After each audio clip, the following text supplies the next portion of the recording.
After ng trabaho, sinundo nga ako ni baby. Usapan kasi namin ngayon magkikita kami dahil isa-celebrate namin ngayon yung monthsary namin. Advance celebration na nga to mga idol, 26. Ang monthsary namin is 28. May pasok kasi ako ron, Monday yun. Kaya ngayon na lang kami magse-celebrate. Habang nasa sa jeep ka kami mga idol, nag-selfie muna kami rito para meron kaming remembrance.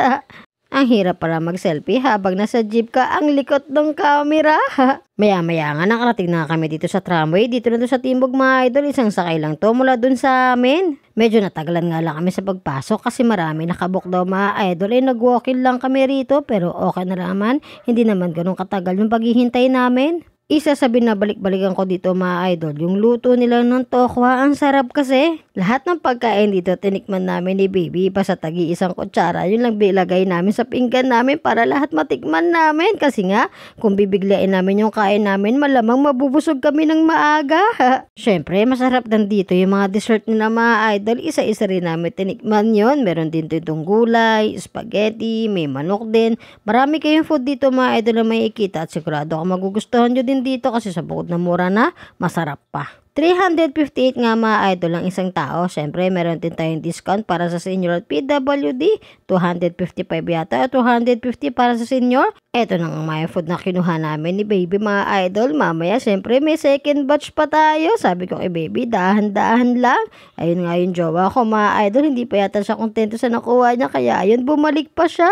Tinanong ko yung jowa ko kung nag-i-enjoy naman siya sa pagkain niya. Sabi niya, oo naman daw. Buti na nga lang ang hilig ng jowa ko ay kumain tapos sasabihin niya sa akin ang taba-taba niya na kahit hindi naman talaga. Masarap na rin yung ganitong banding mga idol na kayong dalawa lang. Dati kasi kapag lumalakad kami, lagi kami may chaperon na bata. Hindi ko alam kung nakailang ba siya si baby sa pagkuha niya ng pagkain. Basta ang alam ko, malakas siyang kumain. Pero okay na din yun, nabusog siya kasi pagka nagugutom siya, naku po, ang init talaga ng ulo niya. Sa dami ng kinain namin, ang dami nga din namin nagamit ng pinggan mga idol. Kaya yan, inayos na nga agad namin. Tapos sabi namin doon sa nag-aayos, pakikuha na nga lang din kasi ang dami na nga neto. Hindi na nga kasya sa lamesa namin mga idol. Maraming salamat nga pala sa nag-assist, ang babait nila. Unlimited nga pala dito mga idol. So pwede kayong kumain ng kahit anong gusto nyo sa loob ng 2 oras sa halagang 358 pesos. O diba mga idol, napakasulit nun. After namin kumain, nagkayayaan kami ni baby na siya sa Silker. Pumunta nga kami dito sa park mga idol sa sobrang kabusugan namin. Sabi namin, tara maglakad-lakad tayo para magutom tayo uli. Sabi nga sa akin ni baby, dapat dito na nga lang doon kami nag-date kasi marami siyang nakita pagkakainan dito. Kahit nabusog siya, inaiisip niya pa rin ng kumain. Nadaanan nga namin dito mga idol kung saan pwede ka mag-exercise. Sabi niya sa akin, mag-exercise nga daw muna siya para mawala yung kabusugan niya.